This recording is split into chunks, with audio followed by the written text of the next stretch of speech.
funny. I'm excited to be here. It's welcome to our, I don't know, whatever number this summer is for you. But midweek, it's great to be together. It's always great to be together. And, I know for me, even when my days aren't all that great or I feel really tired, it's just good to be able to be together and be able to dig in our Bibles together, to be able to learn, how to really love God more and know God better and help other people do the same. It just really is an incredible privilege that we have.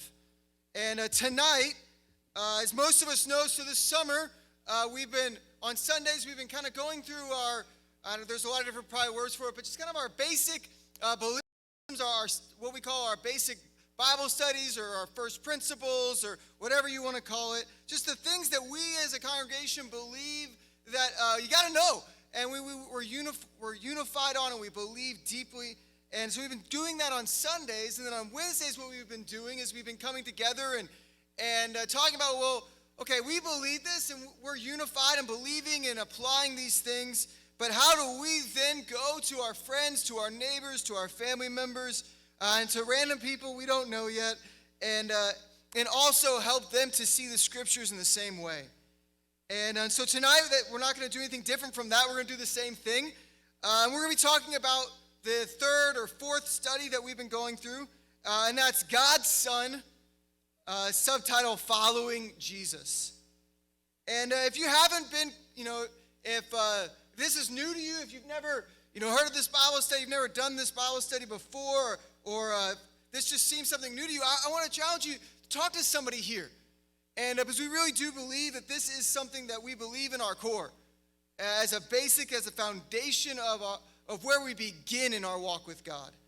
And so tonight we're going to talk a lot about how to explain these things to people, how to help people understand these things clearly. We're not going to be talking about that. So for some of you, you're like, hey, this is the first time I'm here. I'm glad you're here. Welcome. It's great to be here. But please don't, you might be a little bit confused, but talk to someone. Hey, let's dig in. I'd love to hear, because there is nothing better than being able to dig in the Bible on a personal level. And it is amazing and wonderful, and I love it. I feel like it is my entire life. I wish that was all I did, was open the Bible with myself and with people. But I know tonight, as we talk about following Jesus, we talk about this, I know for me, this is one of the, if not the most impactful Bible studies that I've ever done. I remember when I first saw this someone explained this to me and showed me this, and changed my entire life. And it still is changing my life to this day. It's probably one of the biggest reasons I decided to become a Christian. I decided to go deeper in my walk with God. It's one of the biggest reasons that I'm still here today. Is this opportunity and this calling to follow Jesus. And I believe that in a lot of ways, if this was never shown to me, if I never got this, then I don't know where I would be. I'm sure I wouldn't be here. And this is something that, to me, I feel very deeply. I feel very grateful that we get to talk about how to help people understand this. But it really has something that's changed my life. And I know for a lot of us, it's also changed ours. It's changed yours as well. So practically, so we're going to talk about, okay, well, how do we explain this? But before we do that, I want to talk about what this Bible study isn't. Because if you've been kind of here at the Greater Nashville Church for a while, a while being longer than me, then you've probably seen this Bible study with good intentions or bad intentions done in a way that might have been a little bit inaccurate or misleading. And for some of us, we're like, okay, whatever, we just move on, we understand it better. But for others of us, maybe that's hurt us a little bit. Or maybe we're scarred from this. And for some of us, this Bible study can even be a little bit of a touchy subject. I know for me, when I was asked to talk about this tonight, I was like, man, I don't know. This is a touchy subject in the church. It can be something that's a little bit that we can have misconceptions on. I put up here the Book of Eli, which is a movie. It's not a book. In the Book of Eli, which is a movie about with Denzel Washington going and saving the Bible, but the evil guy in the movie says, He says, people will do whatever I tell them if this book tells them, or if it comes from this book. You know, he says that he wants the Bible because he says if it comes out of the book, he can get people to do whatever he wants. And the truth of the matter is that people can use the Bible to say whatever they want. And people have used the Bible to say whatever they want. And so before we go into how do we properly and truthfully and honestly show the scripture for what they are, I want to kind of throw some things out. First of all, this is not an evangelism study. The point of following Jesus is not that you have to become a Christian, you have to first make a Christian, because that wouldn't make any sense. It is a part of this study, because evangelism is a part of following Jesus. This is not a works-based study saying that if you do X, Y, and Z, then therefore you're right with God. In fact, I believe that if you do this study well, that this study argues against works theology, not for it in any way. And finally, this is not a gotcha study. What I mean by that, this isn't a study where at the end of it you go, gotcha, like where you're trying to trick someone into thinking something. You're going in with false pretenses. False motives are always seen through eventually. And the point is not to get someone to think something or to realize something at the end of it. The point is to help people see past religion, past that, and to be able to see Jesus. That's the point of this study. The point is to be able to show this is what Jesus is calling you to. Would you like to follow it? Are you following it? Let's do it together. It's supposed to be, and we'll talk about what it's supposed to be, but it's not supposed to be under false pretenses, under a way to get people to trap people into believing things. All right, so let's talk about how do we really do this. First of all, we want to understand what the study really is. So as we go through this, if you don't know that, I'm actually not going to use a lot of scriptures. I'll quote them, and you'll see them up there. But we want to understand the study. First off, you got to understand that this study is meant, one of the main points of the study is that the standard is the same for everyone. That there's not different, that our entire world believes that there's different levels of followership. And we could make them all ourselves, right? There's believer, what is there? Believer, Christian, disciple, missionary, whatever, all the way up to priest and then pope, whatever it is, right? That there's all these levels, right? But no matter, every believer is a missionary and every Christian is a saint, and, we're all on the same level. There's not a different standard. It's not a different standard if you get paid by a church or if you don't get paid by a church. We all have the same biblical standard. We're all called to follow Jesus equally. That's why we look at these scriptures, because the truth of the matter is this is so different from what American Christianity teaches us. American Christianity teaches us that there's not a call, but there's a sit. That it's a standard, it's an equal standard for all of us. We got to understand that Jesus calls us to followership. That's the second part of this whole study. Is we want people to follow Jesus. That it's his way and not their own. I zoomed in and now I can't even see my slide. That this study is about submission. It's about giving up things. It's about denying yourself. It's about loving him more than anything. And it's about dying to yourself. None of these things are actions. They're actually the giving up of things. That following Jesus is this giving up of myself and doing things his way. This is the crux of the study. This is the point we want people to understand, is that Jesus wants you to follow. Jesus wants you to give up, to submit, to stop doing it your way, to stop doing Christianity the way you like to do it, to stop doing it stop being a good person, to die to who you are. These are things that we believe that you can't be right with God if you're doing it your way. And this is the call that so many miss. I think so often when we do this study, when we talk to people about this study, I think we often miss this. That we miss this. We stop calling people to submit, to give up, to die. And we call them to doing certain things. And when we do that, we get in strange places. Thirdly, and finally, the last thing about understanding this study, and that's not the last point of this, but is that when we follow Jesus, we become like him.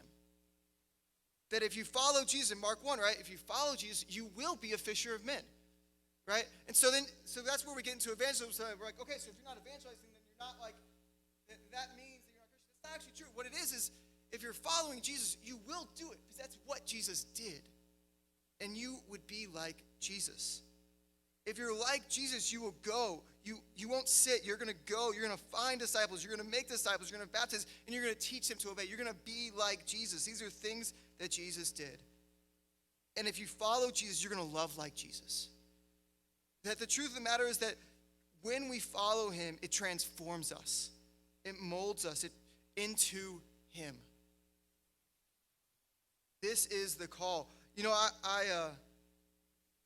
actually on the next, so practical keys. This will be a little bit longer. So that's the basic press. So hopefully we all understand that. We all get that. The whole point of the study is this call to followership.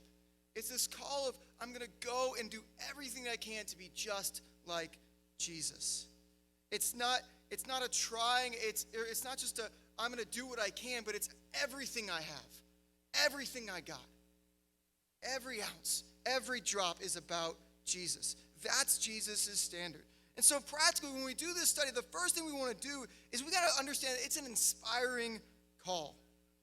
You know, when I think about this, the one I think about is Mark 1. In Mark 1 and 16, Jesus says, you know, come follow me and I'll make you fishers of men, right? We know this passage. And when we understand the context, and I share this with people whenever I share it, you know, that back then the rabbis, every rabbi, they would pick the best of the best of the best, right? And in the best of the best of the best, they would go and they would come up to them and say, follow me. And what a rabbi meant by that is they say, I want you to leave everything you have, and I want you to come and be just like me, because you're the best, and I'm the best, and so you can come and be just like me. I believe that you can be like me. That was a normal call. So when Jesus steps on the scene and he tells people, follow me, it's not a quick something on Twitter, right? It's something more. What Jesus is saying is, I believe that you must, but also can be like me. That this call is so much bigger than, hey, try and be better. It's saying, hey, do you believe you can be just like Jesus? Do you believe that Jesus, God, in his human form, believes that you can be just like him? Just like the perfect human being on earth. You can be that. You know, when I share this, when I talk with people about this, almost every time someone goes, yeah, but I can't be like Jesus. But because the truth of the matter is that Christianity today, our world today tells us that we have no shot of being like Jesus. That's what we're ingrained, that's what we're taught from the very beginning when we're born, is you can't be like Jesus. You can't do it. But the very first thing he tells his disciples is you can. I believe you can be like me. It's an inspiring call. People should leave digging in the Bible like this, not going, man, I can't believe I'm not like Jesus. They should feel like, wow, Jesus believes in me. Jesus believes not just that I can be better or live an okay life, but Jesus believes that I can be like him and I can transform the world like him. That I don't have to live this worthless, meaningless life I'm living. I can do something great through him. And the truth of the matter is that I wrote this letter, but everything else besides being and following Jesus is absolutely in vain. It's worthless. You know, I know for me, that's the way I felt. Like, I grew up in church, I read my Bible, and without total followership of Jesus, my life was completely worthless. It was completely meaningless. It was the wrong side of both worlds. Because I knew the good I ought to do. I didn't do it, so I was always guilty. And I tried to be perfect. It was awful. And we live in Nashville. Let's be honest, we live in Nashville where most people sit in that lane. They sit right there, the worst of both worlds. Enough religion, but not enough to actually do something, not enough to be like Jesus. People aren't inspired, they aren't moved. We have to learn to be moved and to move people to be like Jesus. You know, the truth of the matter, I think a lot of times when we talk with people about this and we look at Mark 1, we look at some of these other passages, we kind of sound like Marvin from Hitchhiker's Galaxy. I got a video. We kind of sound like this guy in this video.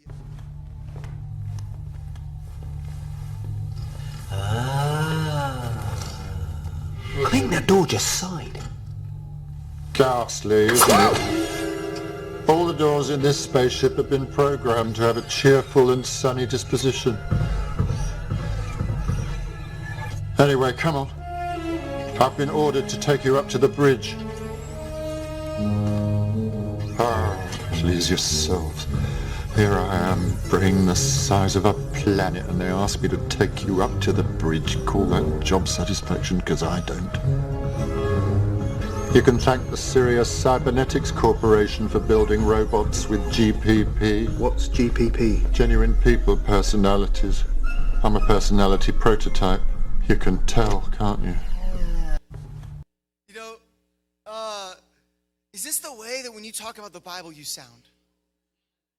Do you sound like, I got to look at the study and we got to talk about, it's really hard, following is just so hard and it's going to be awful and you're going to hate every minute of it. But in the end, it might be worth it. Is that how you sound? I've been in Bible studies, that's how people sound. I'm like, man, you should leave. This sounds terrible to you. Like, man, the Bible is the greatest book that was ever written. It's our job just to express what it is. But I think sometimes we're not inspired by it, so we don't show people how incredible it is. This is the greatest life. That's the truth no matter what. Are we expressing that? You got to express the inspiring call of Jesus. The next thing is next practical is you got to have the direct call of Jesus. What happens a lot of time, I think especially with this Bible study we do, is we get really weird. And we become the most passive-aggressive people on the face of the planet. You got to ask real questions. You got to be real and honest. What happens a lot of times is we're here and we're okay, talking about following. So we go, here Jesus says that, you got to follow Jesus. And, he says here we should do that. And, maybe I didn't know if you thought maybe that was a good idea or not. Or, what you thought about that thought because, here it says that. But what do you think? I don't know. Maybe we don't really have to do that. But, we do that, right? We talk about, here he says, if you want to be a disciple, you have to deny yourself. You have to pick up your cross, right? You have to die. And we go, Jesus says here that, you got to, die. And do you think how could you maybe think of how someone might, die? And do you think that maybe that's a good idea? It's so passive-aggressive. You're just beating around the bush. And the truth of the matter is what we do is it makes it so weird. We don't want to make, what Jesus is saying weird. Be honest, be vulnerable. I think what's so powerful about the studies, hey, you got to deny yourself. I know for me, this is how I deny myself. I know for me, when I wake up, I do this, and I don't want to do this, and this is what I want to do, and this is what I don't want to do, but I realize I got to follow Jesus, and it's against everything I want to do. So you're vulnerable. It's amazing how honesty and vulnerability transforms people's hearts. That's what we see in the Bible, is people who are honest and vulnerable. But too often we become, we become almost like we're perfect and religious, and we don't express our faults. We don't express how it's hard. We don't express how, the difficulties in some of these calls. Man, if you can't relate to, you have to give up everything, otherwise you're not a Christian, right? If you can't relate to the difficulty of that, then you're not understanding this passage, right? You don't understand anything, right? Like, that's hard. The aspect of you have to deny yourself is so difficult. And it doesn't get easier as time goes by. And as you share these things, when people are really open, when people are humble, if they're reading this for the first time, they're like, oh my goodness, I can't do this. No one can do this. I don't know if any of you guys have ever heard that from someone. No one can do this. I hear it all the time. But when I'm able to share vulnerably, I'm able to talk about my life, talk about the ways that I feel, the hard, the difficult parts, how I'm a normal person too, but how Jesus enables me to do these things, people want to do it. It is hard. It is impossible, right? But it's possible with God. People want to see that. I think the other thing about the direct call is don't lower the standard. You know, I tell people all the word that there are a couple dirty words, right? And dirty words that we shouldn't say, and that's, that it's a good idea. It's a good idea to follow Jesus. That's a dirty phrase right there because it means nothing at all, but it sounds like it means a lot. Or willing, that's a dirty word in my language, right? Are you willing to follow Jesus? That's not what Jesus says. You have to be willing to die. No, you actually have to do it. You have to be willing to deny yourself someday. All right, I'm willing. I'm not going to do it, but I'm willing, right? You have to be willing to make disciples. No, that word's not in there. It's a dirty word that gives people, it's a scapegoat for people. Hey, but we have to be able to hold the standard. Hey, when you wake up in the morning, do you decide to follow Jesus with everything you have when you wake up in the morning? It's a direct question. It's not a leading question. It's a great question. It holds the standard of the Bible. What do you deny yourself of? If you don't know what you're denying yourself of, how do you deny yourself? I got to hold the standard, right? A lot of times what we do is we get sentiment, or we're very empathetic people. We love people, and so we lower the standard for them. I think it's, almost every time I go, hey, what do you deny yourself of? And they're like, witchcraft. I'm like, how do you deny yourself of witchcraft? They're like, I don't do it. I'm like, okay, cool. Like, I don't either, but are you struggling with that? Like, do you do drugs? Do you use tarot cards? Do you use, nope, never touched it in my life. Don't even know what they look like. Then you're not denying yourself of that. You don't want to do it, right? Murder. You're not denying yourself of murder unless you actually crave it, And if you're actually denying yourself of murder, we have to have a whole nother conversation. But we lower the standard for people. Great job of not murdering someone today. What? No. For some people, that is what they're denying themselves of. And that, you know what I mean? Like, for some people, I have friends, and they're like, man, today I didn't punch someone. Like, I was ready, but I denied myself. Like, I really wanted to kill that person. Like, amen, you didn't. Like, but they're being honest and real. But we can't lower the standard for people. Jesus has a standard. We can't lower it. He talks about the two kings, right? He says that two kings go to war, and one of them's going to win, and one of them's going to lose, right? They have to call for terms of peace. In the same way, if you don't give up everything, you can't be a disciple. Which means if there's anything at all that I'm holding on to, I'm not following Jesus. I'm not a disciple. And I think, and I got to be careful that I don't jumble slides here, right? But we can lower the standard in that.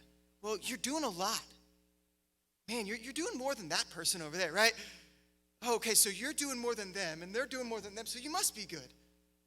But Jesus never does that. Nowhere in the Bible is there comparison between people like that.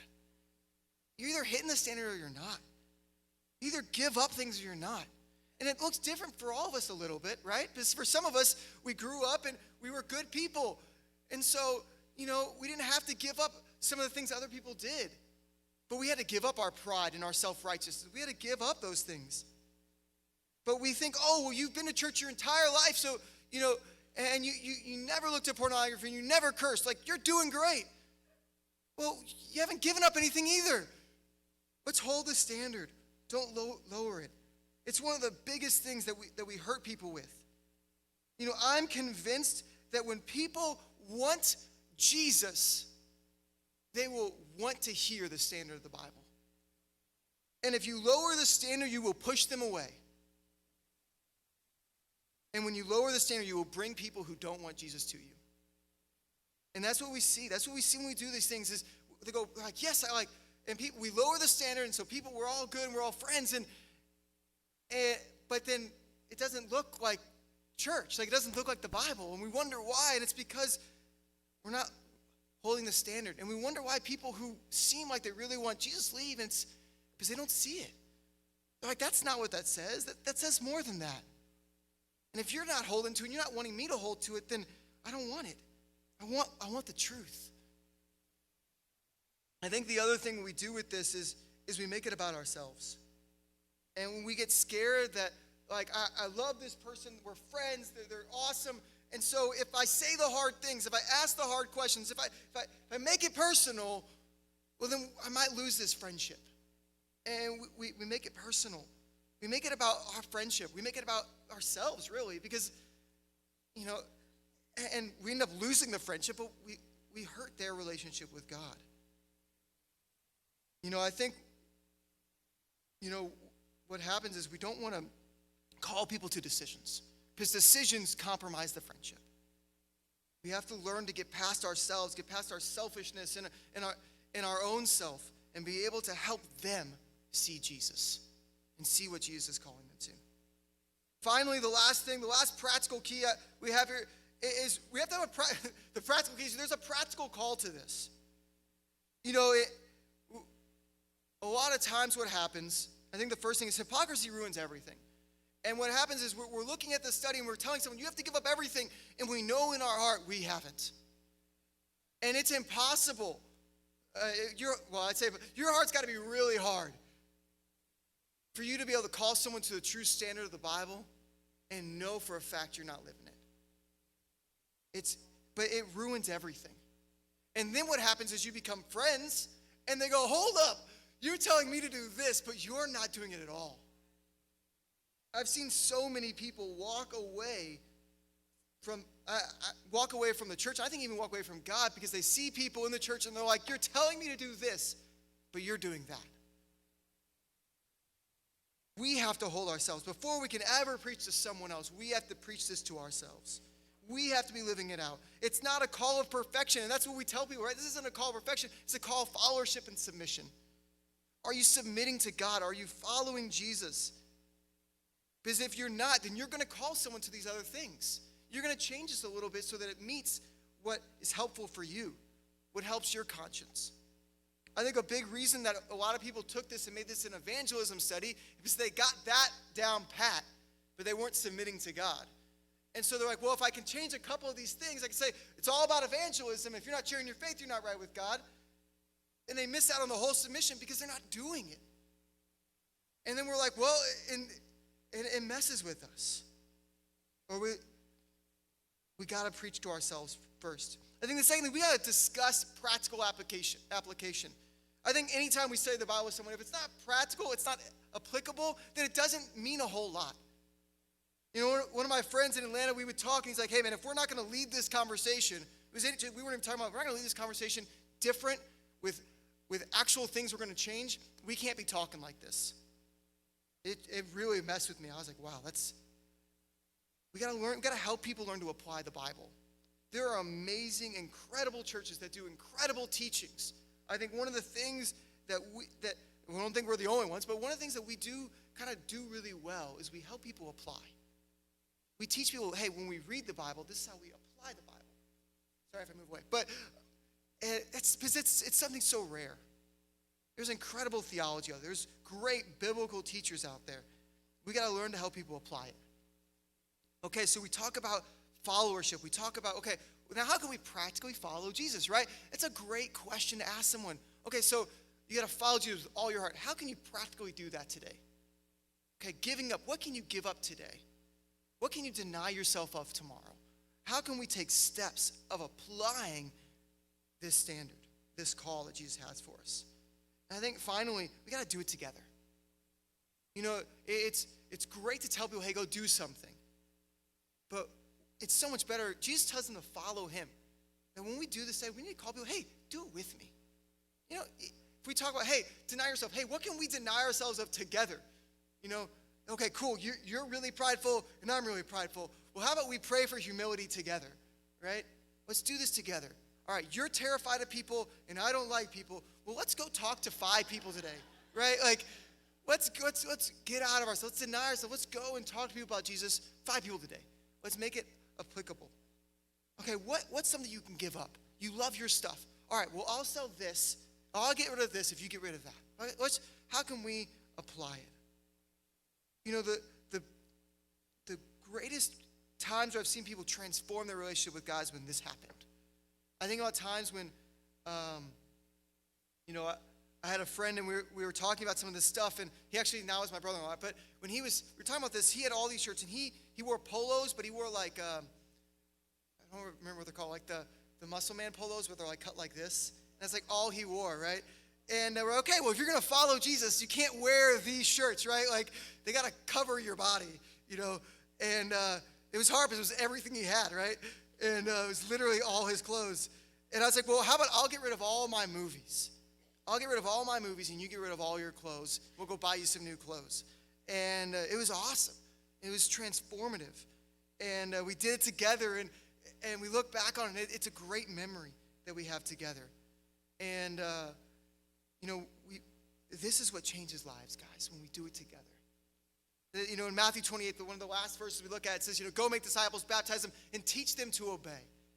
You know, we're a fellowship. We're a family. We're a team. We do things together.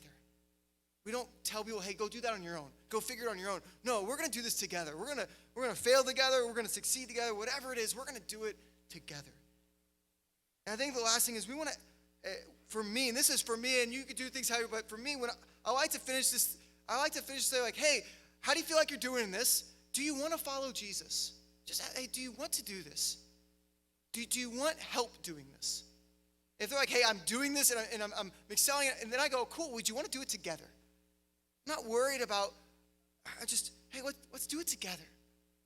If you need help doing this, maybe we'll do it together and I'll help you a little bit, or let's follow Jesus wholeheartedly together. Guys, if we do these things, if we express this study in this way, it really is incredible. I love this study because I love the way people's eyes light up. I love the way my eyes light up every time I talk about it.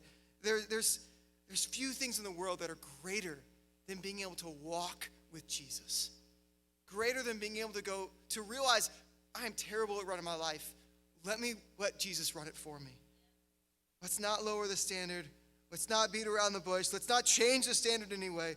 Let's call people to follow Jesus, and let's do it ourselves. Amen.